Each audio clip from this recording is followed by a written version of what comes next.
As the 20-year anniversary of the horrors of genocide in Rwanda were marked in 2014, and with the recent Charlie Hebdo killings in Paris sparked by religious intolerance, the Ethical Journalism Network has launched a 5-point test to help journalists and editors to identify speech that aims to generate intense hatred or incite violence. Ethical Journalism Network Director Aidan spoke at the Press Club Brussels to launch his organisation's latest initiative. Remember, we've never seen anything like it. Journalists hunted down and killed deliberately, and so on. But let's have some perspective and context. Europe is, the impression that you're getting now in much of the sort of political debate is that Europe is under siege, is a terrible sort of terroristic sort of movement and so on. Actually, it has always been a problem. If you look back over the years, you know, the question of terroristic violence has always been there. Red Brigades, Red Army Fraction. In 1974, the IRA killed more soldiers and individuals in the United Kingdom than have died altogether, civilians and soldiers, in the current war on terror since it started. So let's have some perspective. Let's recognize that European population, even here in Belgium, troops on the streets, it's not the first time we've had troops on the streets here in Belgium and so on.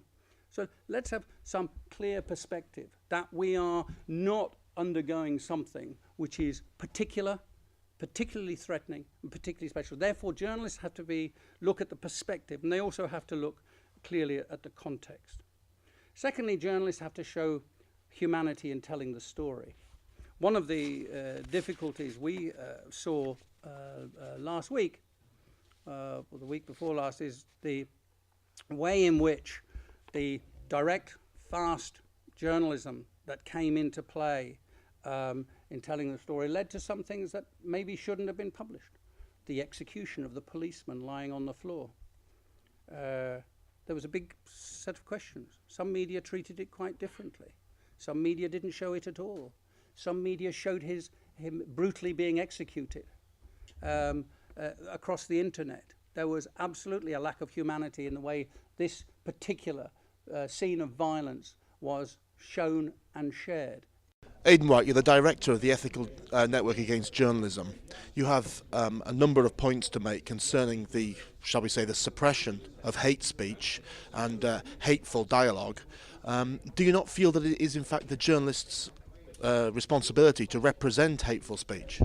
No, I mean, I think it's, as I was saying, the Ethical Journalism Network stands for promoting good journalism which is ethical, and ethical journalism is not about the inhumanity of hate speech. It's not about creating intense hatred, and it's not about inciting people to violence. In fact, good ethical journalism is actually the reverse of that. It's about promoting dialogue and encouraging tolerance between different communities and so on. And that's needed more than ever these days, following the terrible events in Paris and so on. Journalists face terribly difficult struggle to maintain ethical balance at a time when they're under political pressure to take one side or another. They're subject to manipulation by terrorist groups themselves. These are media-savvy groups that are trying to use the media to satisfy their own interests. And there's a lot of uncertainty and fearfulness within the audience, and the European audience in particular. So journalists mustn't contribute to making people feel more fearful. I'll do that again. I think journalists must not contribute to making people feel more fearful or uncertain. They've actually got to help them to engage in dialogue so that they better understand the situation. I take your point, obviously, but I believe my point still stands. Surely you have to let people make their own minds up, and also, certainly, journalists cannot be held responsible if they have to represent people who are being hateful. Surely that's the essence of news, isn't it? You have to put what people say in context. As I say, politicians and religious leaders have a special responsibility. Just because they say something outrageous doesn't make it newsworthy. Journalists have to decide what the news is. And actually, the news should be a process of reporting the news should be a process of illumination. It should help people to understand things. It shouldn't contribute to making them more uncertain or more fearful. ethical. So, I think I disagree with you that journalism is only about just putting everything in front of people and leaving people to make up their own minds.